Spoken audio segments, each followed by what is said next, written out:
حج فرض ہے اور لوگ ڈیلے کر رہے ہیں، بچی کی شادی کر لوں، پہلے ذرا کاروبار سیٹ کر لوں، ابھی ذرا نیا گھر بنا لوں، پھر حج کو چلا جاؤں گا۔ نہیں، اب حدیث پاک سنیے۔ ایک طرف تو آپ نے حج کے فضائل سن لیے نا، ایک اور فضیلت سن لو۔ میرے آقا علیہ الصلوۃ والسلام فرماتے ہیں حاجی اپنے اہل خانہ میں سے 400 افراد کی شفاعت کرے گا، اور حاجی گناہوں سے ایسے نکل جاتا ہے جیسے کہ اس کی ماں نے اسے جنا ہو۔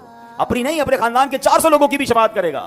تو یہ اتنا مبارک سفر ہے۔ تو اگر حج فرض ہو گیا ہے، اس کو ڈیلے نہ کریں، تو ہمیں نہیں پتا مجھ سے پہلے ہی نہ مر جائیں۔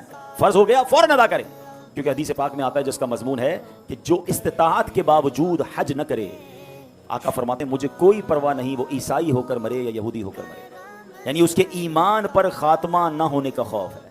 کئی ایسے لوگ ہیں جو کہتے ہیں بھی تھوڑے عرصے بات کر لیں گے، پھر کوئی ایسی بیماری آ جاتی ہے، پھر کوئی ایسی مجبوری آ جاتی ہے، کاروبار ڈاؤن ہو جاتا ہے، پھر اور مشکل ہو جاتا ہے۔ فرض ہو گیا ہے، بالکل سارے کام چھوڑیں، پہلے فرض حج کریں۔ یہ بھی لوگوں کے ذہن میں جب تک ماں باپ حج نہیں کرتے اولاد حج نہیں کر سکتی، نہیں، اگر اولاد پر حج فرض ہو گیا ہے، بے شک ماں باپ نے حج نہیں کیا، اس کو اپنا حج فرض ادا کرنا ہوگا، یاد رکھیے گا۔ ہاں، نفلی حج میں اپنے والدین کی اجازت ضروری ہے، باقی معاملات ضروری ہے۔ فرض حج کے لیے اگر مجھ پر فرض ہے تو میں نے حج پر جانا ہوگا، اور پیارے اسلامی بھائیوں اس میں تاخیر نہ کریں۔ اور یہاں ایک عشق والی بات بتا دوں، پہلے تو اتنے مکے کے فضیلتیں سنی ہیں، اس مبارک شہر میں چلے جائیں گے، مدینے میں آقا کی بارگاہ میں جائیں گے تو مسئلے ویسے ہی حل ہو جائیں گے۔ تو عشق والی بات یہ ہے کہ اگر آپ کسی پرابلم کی وجہ سے حج پر نہیں جا رہے نا، تو پھر تو جلدی حج پر چلے جائیں۔ کیوں؟ مٹتے ہیں جہاں بھر کے آلام مدینے میں، بگڑے ہوئے بنتے ہیں سب کام مدینے میں۔ ارے مکے مدینے جائیں تو صحیح، اللہ رسول کی بارگاہ میں جائیں، ویسے ہی مسئلے حل ہو جائیں گے۔